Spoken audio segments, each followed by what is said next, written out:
Hello everyone. इस session में हम सेंट्रल प्रोसेसिंग यूनिट जो कि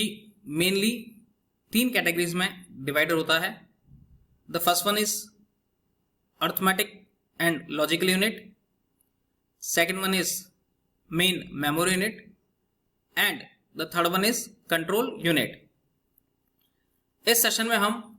सेंट्रल प्रोसेसिंग यूनिट के first main component arithmetic and logic unit को डिस्कस करेंगे कि अर्थमेटिक एंड लॉजिक यूनिट किस टाइप की वे ऑफ वर्किंग को परफॉर्म करता है। जैसा कि लास्ट सेशन में हमने डिस्कस किया था कि सेंट्रल प्रोसेसिंग यूनिट एक ऐसा यूनिट है जो कि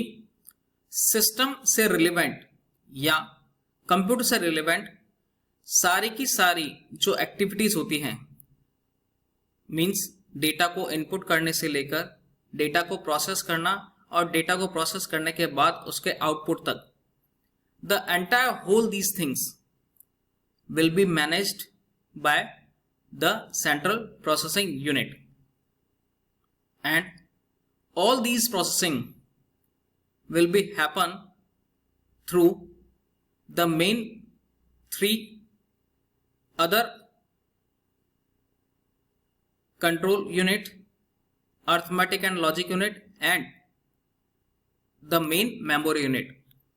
ये सभी के सभी प्रोसेसिंग जो सीपीयू के थ्रू परफॉर्म होती है, वे सभी प्रोसेसिंग इन मेन 3 कंपोनेंट के थ्रू ही परफॉर्म होती है और इन तीनों कंपोनेंट का जो कॉम्बिनेशन होता है वो अपने आप में सेंट्रल प्रोसेसिंग यूनिट कहलाता है। उसी के first unit arithmetic and logical unit को हम डिस्कस करेंगे कि अर्थमेटिक लॉजिक यूनिट, जिसे कि हम लोग शॉर्ट फॉर्म में ALU कहते हैं, ये एक ऐसा यूनिट है जिसके थ्रू सिस्टम में किसी भी प्रकार की मैथमेटिकल से रिलेवेंट या लॉजिकल ऑपरेशन से रिलेवेंट सारी की सारी जो कैलकुलेशंस हैं उनको इसके थ्रू ही परफॉर्म किया जाता है। Arithmetic calculations means it may be plus, minus, multiplication या division, it may be anything, वो कुछ भी हो सकता है। And logical operations, in other words we can say जो लॉजिकल एक्टिविटीज हैं, लाइक अगर किसी प्रकार का कोई एनालॉजी करनी है या कोई तुलना करनी है किन्हीं वैल्यूज के बीच में, so at that time we will use logical operations like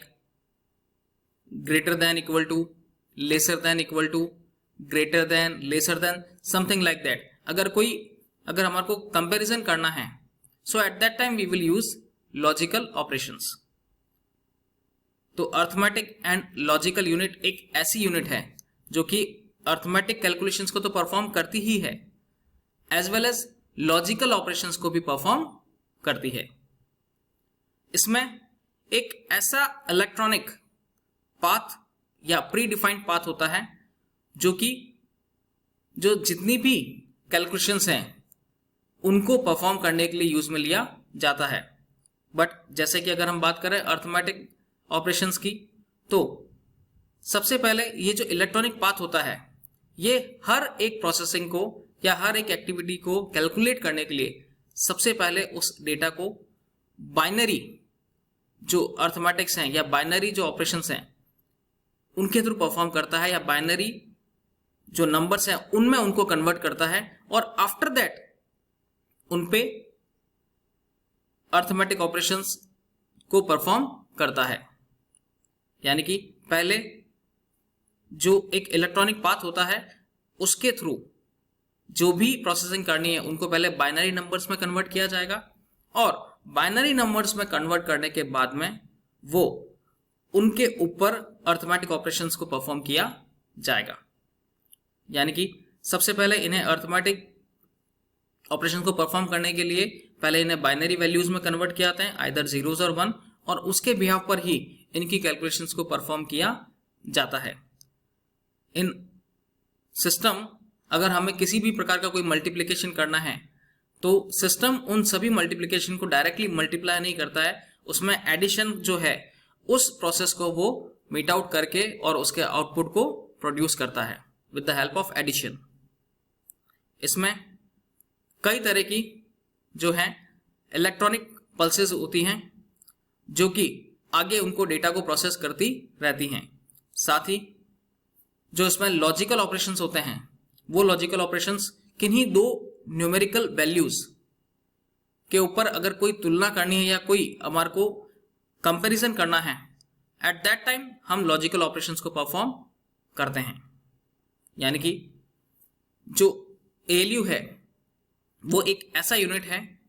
जो कि सेंट्रल प्रोसेसिंग यूनिट जो है उसका एक मेन कंपोनेंट है और अर्थमेटिक ऑपरेशन से रिलेवेंट या लॉजिकल ऑपरेशन से रिलेवेंट सारी की सारी एक्टिविटीज को परफॉर्म या मेंटेन करता है। ALU को सारे के सारे इंस्ट्रक्शन, डेटा को इनपुट करना है, डेटा को प्रोसेस करना है या डेटा को कैसे ट्रांसफॉर्म करके रिजल्ट को कैसे प्रोड्यूस करना है, कहाँ स्टोर करना है, ये सारे के सारे जो इंस्ट्रक्शंस हैं वो सारे इंस्ट्रक्शन ALU को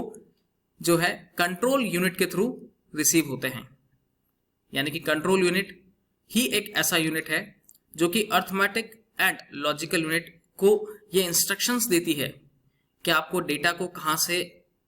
एक्सेप्ट करना है या कहाँ से उसको प्रोसेस करना है, किस तरीके से प्रोसेस करना है और उसका जो आउटपुट है उसे मेमोरी में कहाँ पर किस लोकेशन पे उसे स्टोर करना है या उसे कैसे आउटपुट के थ्रू प्रोड्यूस करना है। ये सारे इंस्ट्रक्शंस बाय डिफॉल्ट सारे के सारे जो CPU हैं उसके थ्रू ही परफॉर्म किए जाते हैं और ये इंस्ट्रक्शंस ALU को कंट्रोल यूनिट के थ्रू जो है दिए जाते हैं। यानी कि control unit he arithmetic and logical operations को किस तरह से परफॉर्म करना है, उसके सारी वे ऑफ वर्किंग या उसको सारे के सारे इंस्ट्रक्शंस वो ही प्रोवाइड करता है कि डेटा को कहाँ से एक्सेप्ट किया जाएगा, रिट्राइव कहाँ से किया जाएगा, कैसे प्रोसेस किया जाएगा और उसका जो आउटपुट है वो किस तरह से किस डिवाइस के ऊपर शो होगा या आउटपुट प्रोड्यूस होगा। कंट्रोल यूनिट एक ऐसा यूनिट है जिसके थ्रू ये सारी की सारी एक्टिविटीज परफॉर्म होती है ALU की। अर्थमेटिक एंड लॉजिकल यूनिट्स जो है एक ऐसा यूनिट है जो कि डिफरेंट टाइप्स ऑफ कैलकुलेशंस को विद इन सेकेंड्स जो है परफॉर्म कर लेता है। अगर हम इसके स्पीड की बात करें तो नियर अबाउट 10 लाख कैलकुलेशंस जो है वो पर सेकंड परफॉर्म करता है। यानी कि इसकी जो प्रोसेसिंग स्पीड होती है ये बहुत ही फास्ट होती है। और arithmetic logical unit during the execution of program, during the processing, जब वो कैलकुलेशंस करता है तो वो एट दैट टाइम उस कई सारे रजिस्टर्स और एक्यूमुलेटर्स उसके अंदर होते हैं, उनके थ्रू वो उनकी प्रोसेसिंग करता है और रिजल्ट्स को मेमोरी के अंदर